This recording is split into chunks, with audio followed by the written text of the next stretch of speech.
हम लोग एनसीईआरटी इतिहास क्लास 6 का टॉपिक नंबर फर्स्ट मतलब एक्सरसाइज 1 को देखने वाले हैं, जो कि सारा एनसीईआरटी के बुक से है। अध्याय का नाम है क्या, कब, कहाँ और कैसे। इसमें सारा चीज़ हम लोग देखेंगे, क्या, कब, कहाँ और कैसे, क्या क्या हुआ था।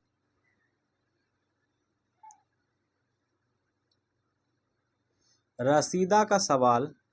रसीदा बैठी अखबार पढ़ रही थी। अचानक उसकी निगाह एक सुर्खी पर पड़ी।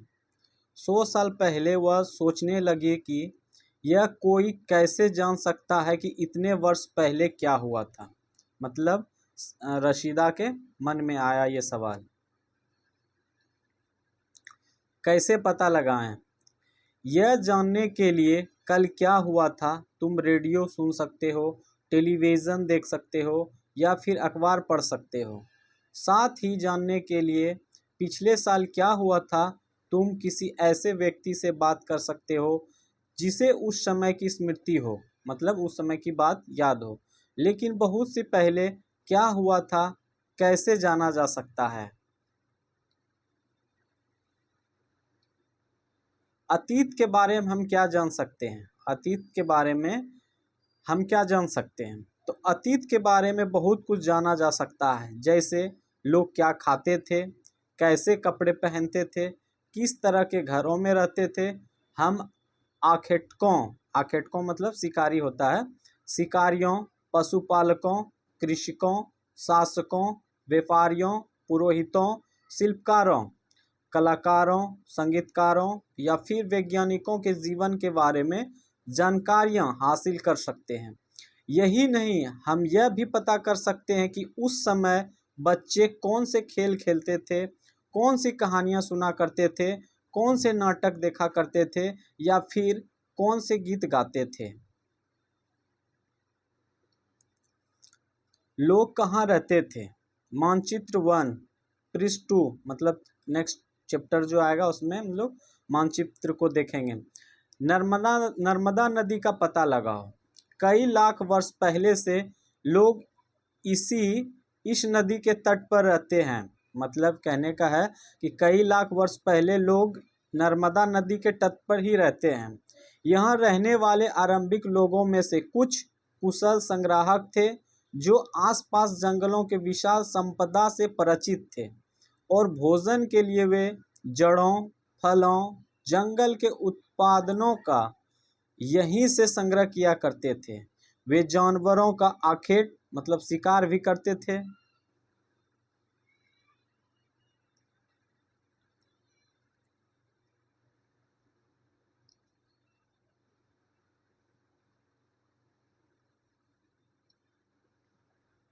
चैप्टर नंबर 2 है ये, पेज नंबर 2। तो अब तुम उत्तर पश्चिम के सुलेमान और किरथर पहाड़ियों का पता लगाओ। मैप जो ये दिया हुआ है, ये मैप, इसमें देख लेते हैं कहाँ पे है। किरथर पहाड़ियाँ यहाँ पे है, सुलेमान पहाड़ियाँ यहाँ पे है। तो यही बोला जा रहा है इसमें कि अब तुम उत्तर पश्चिम के सुलेमान किरथर पहाड़ियों का पता लगाओ। हम जो अभी मैप में दिखाएं, इसी क्षेत्र में कुछ ऐसे स्थान हैं जहां लगभग 8000 वर्ष पूर्व स्त्री पुरुषों ने सबसे पहले गेहूं और जौ, देखिए यहाँ पे पॉइंट है, सबसे पहले गेहूं और जौ जैसी फसलों का उपजाना आरंभ किया। उन्होंने भेड़, बकरी, गाय, बैल जैसे पशुओं को पालतू बनाना शुरू किया। ये लोग गांव में रहते थे। उत्तर पूर्व में गारो तथा मध्य भारत विंध्याचल पहाड़ियों का पता लगाओ। उत्तर पूर्व गारो, मध्य भारत में विंध्याचल पहाड़ियों को पता लगाओ। यह कुछ अन्य ऐसे क्षेत्र थे जहां कृषि का विकास हुआ। कृषि का विकास कहाँ हुआ? तो उत्तर पूर्व गारो, मध्य भारत के विंध्य पहाड़ियों को से ही कृषि का विकास हुआ। जहां सबसे पहले चावल उपजाया गया वे स्थान विंध्य के उत्तर में स्थित है। ये टोटल ये सारा मैप है, इसमें कहाँ पे क्या है देख सकते हैं हम लोग। ये जो किरथर बोला जा रहा था, काबुल काबुल नदी जो है, और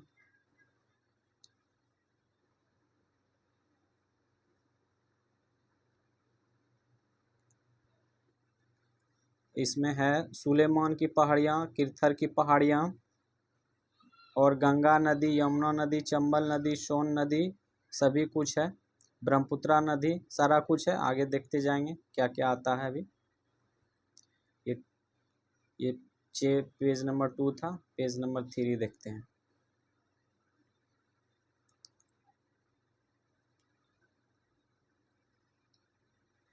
मानचित्र पर सिंधु तथा इसकी सहायक नदियां का पता लगाओ का प्रयास करो। अभी जैसे सिंधु नदी देखे थे, गंगा नदी देखे थे, यमुना नदी देखे थे, सारा कुछ वही है। सहायक नदियां उन्हें कहते हैं जो एक बड़ी नदी में मिल जाती है। मतलब है कि जो दो चार छोटा छोटा नदी है एक बड़ा नदी में जाके मिल जाता है तो उसको सहायक नदी कहते हैं। लगभग 4700 वर्ष पूर्व इन्हीं नदियों के किनारे कुछ आरंभिक नगर फले फूले। गंगा व इसकी सहायक नदियों के किनारे तथा समुद्र तटवर्ती इलाकों में नगरों का विकास लगभग 2500 वर्ष पूर्व हुआ था। गंगा तथा इसकी सहायक नदियां सोन का पता लगाओ। मतलब गंगा की तथा इसकी सहायक नदियां, मतलब इससे पता क्या चल गया, गंगा की सहायक नदियां कौन सी है, सोन नदी का पता लगाने बोल रहा है। तो गंगा के दक्षिण में इन नदियों के आसपास का क्षेत्र प्राचीन काल में मगध, जिसको वर्तमान में बिहार कहते हैं, बिहार में नाम से जाना जाता है, इसके शासक बहुत ही शक्तिशाली और उन्हें एक विशाल राज्य स्थापित किया था। कौन सा राज्य, मगध सबसे शक्तिशाली राज्य बोला जा रहा था और यह एक विशाल राज्य स्थापित किया गया था। देश के अन्य हिस्सों में भी ऐसे राज्यों की स्थापना की गई थी।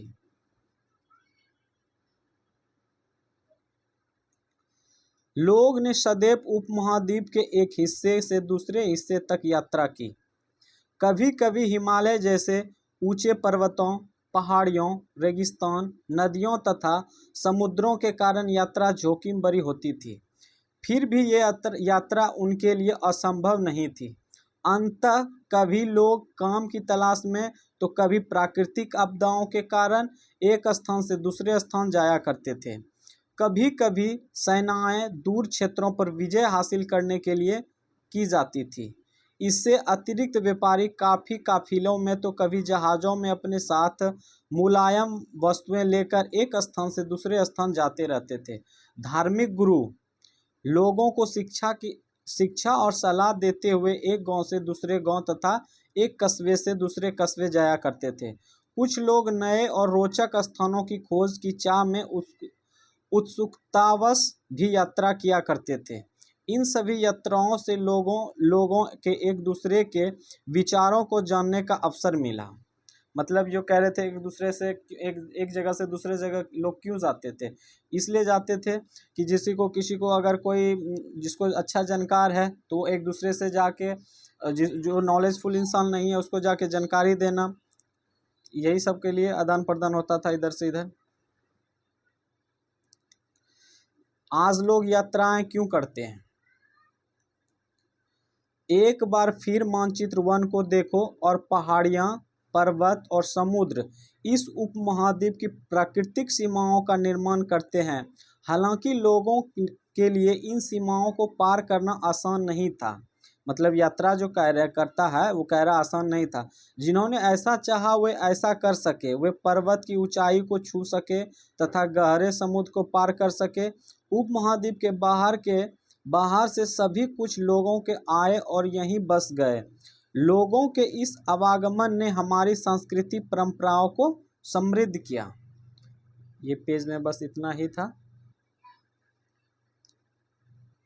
थोड़ा सा यहाँ रह गया था, इसको देख लेते हैं क्या है यहाँ पे।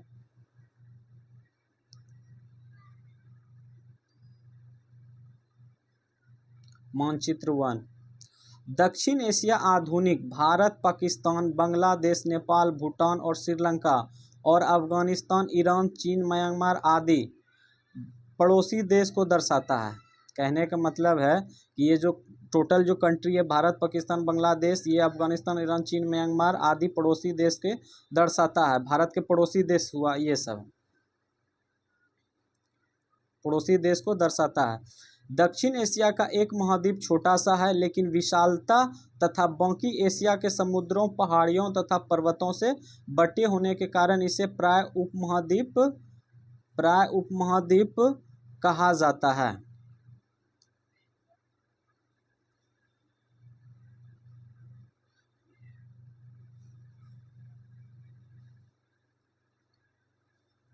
किया कई सौ वर्षों से लोग पत्थर को तरसने, संगीत रचने और यहाँ तक कि भोजन बनाने के नए तरीके के बारे में एक दूसरे विचारों को अपनाते रहे। अब ये देखेंगे देश का नाम। अपने देश के लिए हम प्रायः इंडिया तथा भारत जैसे नामों का प्रयोग करते हैं। एकदम सही बात है। तो इंडिया शब्द इंड से निकलता है, जिसे संस्कृत में सिंधु कहा जाता है। इंडिया शब्द जो है इंड से निकलता है। ये क्वेश्चन भी इससे बनता है कि इंडिया शब्द किससे निकला हुआ है, तो इंड से निकला हुआ है। इंड्स का जिसे संस्कृत में क्या कहते हैं, तो सिंधु कहते हैं। अपने एटलस में ईरान और यूनान का पता लगाओ। मतलब अपना जो मैप है उसमें दिया हुआ है, तो उसमें बोला जा रहा है ईरान और यूनान का पता लगाओ। लगभग 2500 वर्ष पूर्व उत्तर पश्चिम की ओर से आने वाली ईरानियों और यूनानियों ने सिंधु को हिंदोस अथवा इंदोस और इसी नदी के पूर्व में स्थित भूमि प्रदेश को इंडिया कहा। देखिए क्या क्या ईरानी और यूनानियों ने सिंधु को क्या कहा, हिंदोस अथवा इंदोस और इसी नदी के पूर्व में स्थित भूमि प्रदेश इंडिया कहा। भारत का नाम प्रयोग उत्तर पश्चिम में रहने वाले लोग एक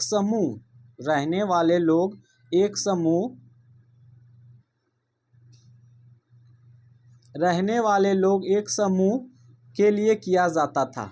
इस समूह का उल्लेख संस्कृत की आरंभिक लगभग 3500 वर्ष पुरानी है।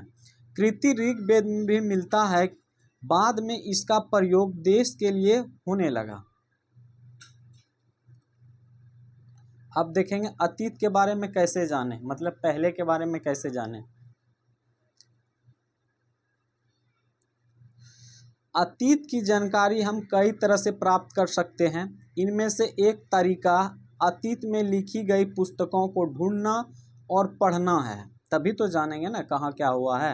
ये पुस्तकें हाथ से लिखी होने के कारण पांडुलिपि कही जाती है। अंग्रेजी में पांडुलिपि के लिए प्रयुक्त होने वाला मैन्युस्क्रिप्ट शब्द लैटिन शब्द में मैनु का, जिसका अर्थ है हाथ से निकला है। ये पांडुलिपियां प्रायः ताड़पत्रों अथवा हिमालय क्षेत्र में उगने वाले, कहाँ पे, तो हिमालय क्षेत्र में उगने वाले भूर्ज नामक पेड़ की छाल से विशेष तरीके से तैयार भोजपत्र पर मिलती है। पांडुलिपि के लिए प्रयुक्त होने वाला मैन्युस्क्रिप्ट शब्द लैटिन शब्द मेन्यू, जिसका अर्थ होता है हाथ, जिससे निकला ये पांडुलिपियां प्रातः ताड़ के पत्तों अथवा हिमालय क्षेत्र से उगने वाले भुर्ज नामक पेड़ की छाल से बनाया जाता है। यही है पांडुलिपि। चलिए ये पेज नंबर 4। अब नेक्स्ट देखते हैं।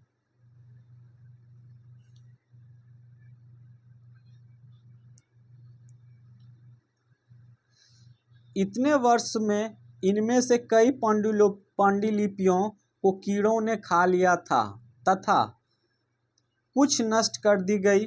फिर भी ऐसी कई पांडुलिपियां आज भी उपलब्ध है। प्रायः यह पांडुलिपियां मंदिरों और विहारों में प्राप्त होती है। इन पुस्तकों में धार्मिक मान्यताओं व व्यवहारों, राजाओं के जीवन, औषधियों तथा विज्ञान आदि सभी प्रकार के विषयों का चर्चा मिलती है। इनके अतिरिक्त हमारे यहाँ महाकाव्य, कविताएं तथा नाटक भी है। इनमें से कई संस्कृत में लिखे हुए मिलते हैं, जबकि अन्य प्राकृतिक और तमिल में है। प्राकृतिक भाषा का प्रयोग आम लोग करते थे।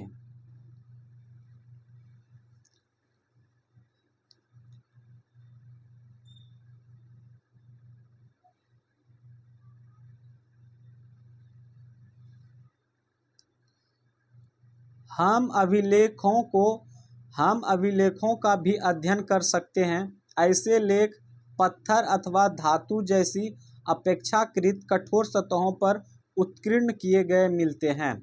कभी कभी शासक अथवा अन्य लोग अपने आदेशों को इस तरह उत्कीर्ण करवाते थे ताकि लोग उन्हें देख सके, पढ़ सके, उनका पालन कर सके। कुछ अन्य प्रकार के अभिलेख भी मिलते हैं जिनमें राजाओं तथा रानियों सहित अन्य स्त्री पुरुष ने भी अपने कार्य के विवरण उत्कीर्ण करवाए। उदाहरण के लिए प्रायः शासक लड़ाइयों में अर्जित विजयों का लेखा जोखा रखते थे। जैसे कि राजा कोई राज्य जीत गया लड़ाई करके, तो उसमें इसकी महानता को इसमें लिखा जा सकता था ताकि आगे की पीढ़ी को याद रखे। क्या तुम बता सकती हो कि कठोर सतह पर लेख लिखवाने का क्या लाभ थे? ऐसा करवाने में क्या क्या कठिनाई आती थी? इस अतिरिक्त अन्य कई वस्तुएं अतीत में बनी और प्रयोग में लाई जाती थी। ऐसी वस्तुओं का अध्ययन करने वाला व्यक्ति पुरातत्वविद कहलाता था। पुरातत्वविद पत्थर और ईंट से बनी इमारतों को अवशेषों, चित्रों तथा मूर्तियों का अध्ययन करते हैं। वे औजारों, हथियारों, बर्तनों, आभूषणों, थोड़ा सा इसमें यहाँ पे है, ये देख लेते हैं क्या है।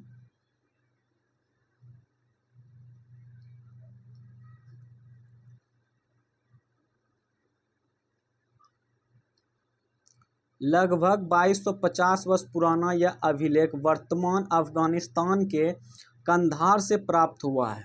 लगभग 2250 वर्ष पुराना यह अभिलेख वर्तमान अफगानिस्तान के कंधार से प्राप्त हुआ है। यह अभिलेख अशोक नामक शासक के आदेश पर उत्कीर्ण था। ये जो दिख रहे हैं, ये जो देख रहे हैं ये फिगर, ये अशोक नामक शासक के आदेश पर उत्कीर्ण है, करवाया गया था। इस शासक के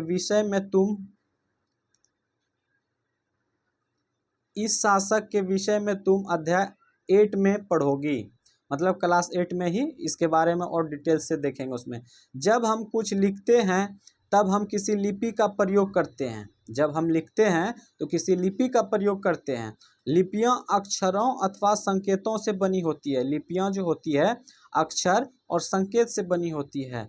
जब हम कुछ बोलते अथवा पढ़ते हैं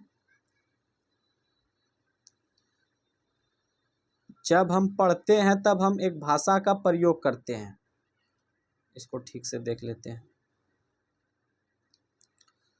संकेत से जब हम कुछ बोलते अथवा पढ़ते हैं तब वह हम एक भाषा का प्रयोग करते हैं। यदि अभिलेख इस क्षेत्र में प्रयुक्त होने वाले यूनानी तथा अरमोइक नामक दो भिन्न लिपियां तथा भाषाओं में है, तो ये यहाँ से स्टार्ट हुआ था। ये औजारे, हथियारे, बर्तने, आभूषणे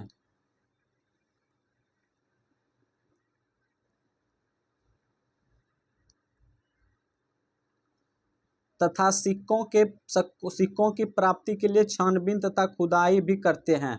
थोड़ा सा पहले इसको देख लेते हैं, ये क्या है यहाँ पे।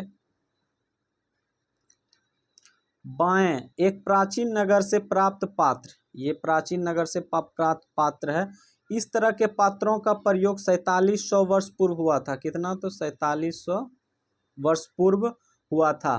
दाएं, एक पुराना चांदी का सिक्का है इधर। ये इस तरह के सिक्कों का प्रयोग लगभग 2500 पूर्व होता था। हमारे द्वारा आज प्रयोग में आने वाले सिक्कों से यह सिक्का कैसे भिन्न है? तो बहुत प्रकार का भिन्न है अभी।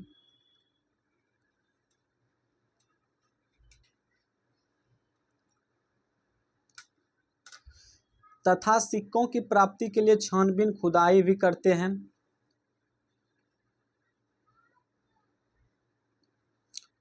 करते हैं। इनमें से कुछ वस्तुएं पत्थर, पक्की मिट्टी तथा कुछ धातु की बनी हो सकती है। ऐसे तत्व कठोर तथा जल्दी नष्ट न होने वाले होते हैं। कठोर होता है इस वजह से पत्थर पे लिखाया जाता है, ईंट पे लिखाया जाता है, ताकि वो मिटे भी नहीं और सड़े गले भी नहीं। पुरातात्विक जानवरों, चिड़ियों तथा मछलियों की हड्डी भी ढूंढते हैं।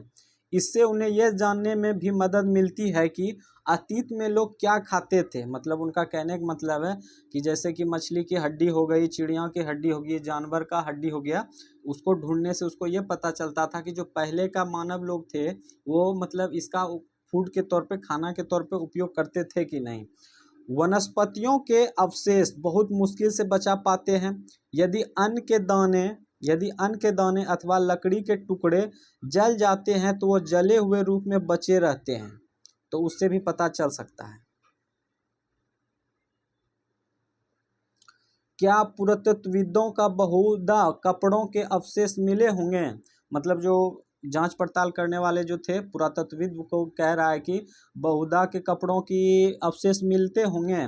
तो पांडुलिपियों, अभिलेखों तथा पुरातत्व से ज्ञात जानकारी के लिए इतिहासकार प्रायः स्रोत शब्द का प्रयोग करते हैं। इतिहासकार उन्हें कहते हैं जो अतीत का अध्ययन करते हैं, मतलब पहले वाला बात का अध्ययन करते हैं। स्रोत के प्राप्त होते ही अतीत के बारे में पढ़ना बहुत रोचक हो जाता है, क्योंकि इन स्रोतों की सहायता से हम धीरे धीरे अतीत पुनर्निर्माण करते जाते हैं।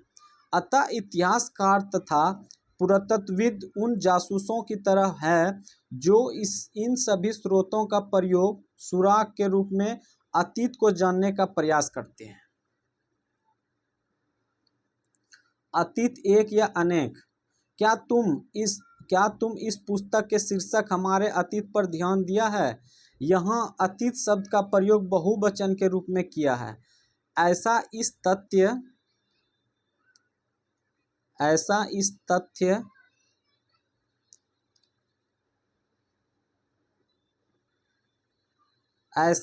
तथ्य की ओर ध्यान दिलाने के लिए किया गया है कि अलग अलग समूह के लोगों के लिए इस अतीत के अलग अलग मायने थे।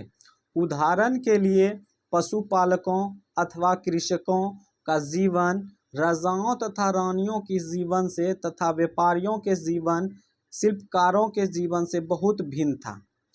जैसा कि हम आज भी देखते हैं, उस समय भी देख के अलग अलग हिस्सों में लोग अलग अलग व्यवहारों और रीति रिवाजों का पालन करते थे। उदाहरण के लिए आज अंडमान द्वीप के अधिकांश लोग अपना भोजन मछलियां पकड़कर, शिकार करके तथा फल फूल के संग्रह द्वारा प्राप्त करते हैं। इसके विपरीत शहरों में रहने वाले लोग खाद्य आपूर्ति के लिए अन्य व्यक्तियों पर निर्भर करते हैं। इस तरह के भेद अतीत में भी विद्यमान थे।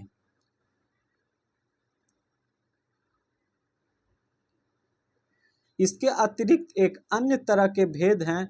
उस समय शासक अपनी विजयों का लेखा जोखा रखते थे। यही कारण है कि हम उन शासकों तथा उनके द्वारा लड़ी जाने वाली लड़ाइयों के बारे में काफ़ी कुछ जानते हैं, जबकि शिकारी, मछुआरे, संग्राहक, कृषक अथवा पशुपालन जैसे आम आदमी प्रायः अपने कार्यों का लेखा जोखा नहीं रखते थे। पुरातत्व की सहायता से हम उनके जीवन को जानने में मदद मिलती है, हालांकि अभी भी इसके बारे में बहुत कुछ जानना शेष है।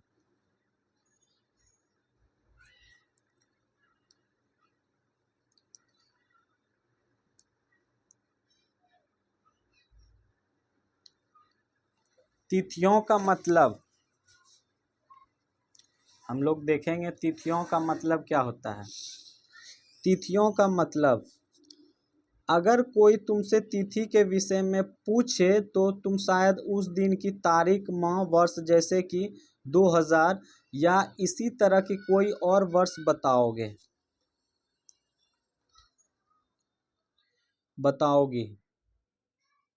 वर्ष की यह गणना ईसाई धर्म के प्रवर्तक ईसा मसीह के जन्म की तिथि से की जाती है। अतः 2000 वर्ष कहने का तात्पर्य ईसा मसीह के जन्म के 2000 वर्ष के बाद से है। ईसा मसीह के जन्म के पूर्व की सभी तिथियां ईसा पूर्व, ईसा से पहले के रूप में जानी जाती है। इस पुस्तक में हम 2000 को अपना आरंभिक बिंदु मानते हुए वर्तमान से पूर्व की तिथियों का उल्लेख करेंगे। मतलब जितना भी जो डेटा है ना, हम 2000 से ही मानेंगे उसको।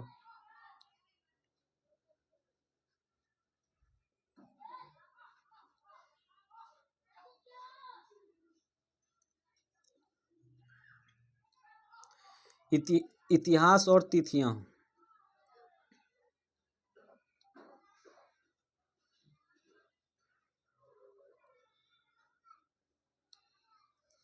अंग्रेजी में बीसी, हिंदी में ईसा पूर्व का तात्पर्य है बिफोर क्राइस्ट। ईसा पूर्व होता है। कभी तुम तिथियों से पहले एडी, हिंदी में ईस्वी लिखा पाती हो। यह एनो डोमिनी नामक दो लैटिन शब्द से बना है। इसका तात्पर्य ईसा मसीह के जन्म के वर्ष से है। कभी एडी के जगह सीई तथा बीसी के जगह बीसीई का प्रयोग होता है। सीई अक्षरों का प्रयोग कॉमन एरा तथा बीसीई का प्रयोग बिफोर कॉमन एरा के लिए होता है। हम इन शब्दों का प्रयोग इसलिए करते हैं कि कोई विश्व के अधिकांश देशों में अब इस कैलेंडर का प्रयोग सामान्य हो गया है। भारत में तिथियों के रूप में प्रयोग लगभग 200 वर्ष पूर्व आरंभ हुआ था। कभी कभी अंग्रेजी के बीपी अक्षरों का प्रयोग होता है। कभी कभी अंग्रेजी के बीपी अक्षरों का प्रयोग होता है, जिसका तात्पर्य है बिफोर प्रेजेंट, वर्तमान से पहले है।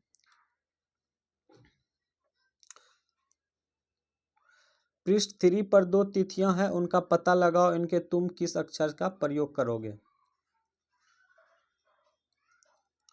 अन्यत्र। जैसा कि हम जानते हैं, जैसा कि हमने पहले पढ़ा, अभिलेख कठोर सतहों पर उत्कीर्ण करवाए जाते हैं। सही बात है। इनमें से कई अभिलेख कई 100 वर्ष पूर्व लिखे गए थे। सभी अभिलेखों में लिपियों और भाषाओं का प्रयोग हुआ है। समय के साथ साथ अभिलेखों में प्रयुक्त भाषाओं तथा लिपियों में बहुत बदलाव आ चुका है। विद्वान यह कैसे जान पाते हैं कि क्या लिखा था? इसका पता ज्ञात लिपि का अर्थ निकालने की एक प्रक्रिया द्वारा लगाया जा सकता है। इस प्रकार अज्ञात लिपि को जानने की एक प्रसिद्ध कहानी उत्तरी अफ्रीका देश में मिस्र में मिलती है। लगभग 5000 वर्ष पूर्व यह राजा रानी थे। ये था वो संकेत कुछ भाषा का।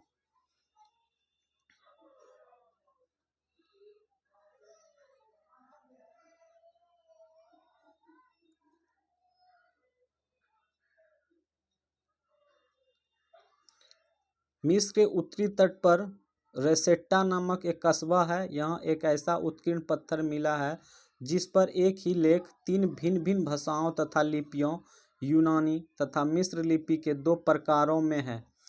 कुछ विद्वान यूनानी भाषा पढ़ सकते थे। उन्होंने बताया कि यह राजाओं तथा रानियों के नाम एक छोटे से फ्रेम में है, दिखाए गए हैं। इस कारतूस कहा जाता था। वो फ्रेम को क्या कहा जाता था? कारतूस।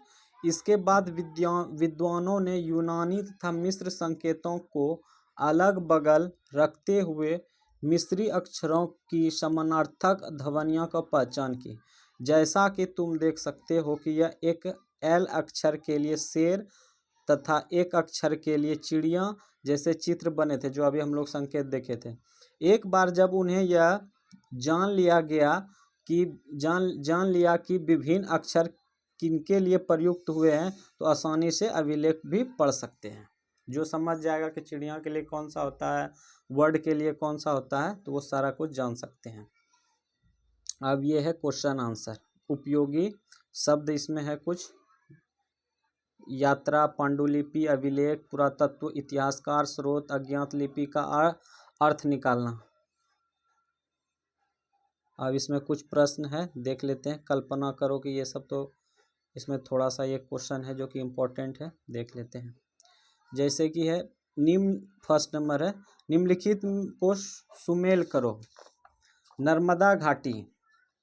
नर्मदा घाटी कहाँ किस में मैच होगा? ये नर्मदा घाटी आखेट तथा संग्रह से। नर्मदा घाटी किससे हो जाएगा? तो आखेट तथा संग्रह से। मगध का हो जाएगा सबसे पहला बड़ा राज्य हो जाएगा। गारो पहाड़िया हो जाएगा आरंभिक कृषि। सिंधु तथा इसकी सहायक नदियां हो जाएगा। सिंधु तथा इसकी सहायक नदियां हो जाएगा। सिंधु तथा इसकी सहायक नदियां हो जाएगा प्रथम नगर। और गंगा घाटी हो जाएगा लगभग 2500 वर्ष पूर्व। क्या क्या था? नर्मदा घाटी हो जाएगा तो आखेट, एक बार दूसरा कलर से देख लेते हैं। नर्मदा घाटी हो जाएगा आखेट तथा संग्रह से मगध हो जाएगा पहला बड़ा राज्य। गारो पहाड़ियाँ हो जाएगा आरंभिक कृषि। और सिंधु तथा इसकी सहायक नदियाँ हो जाएगा प्रथम नगर। गंगा घाटी हो जाएगा लगभग 2500 वर्ष पूर्व नगर।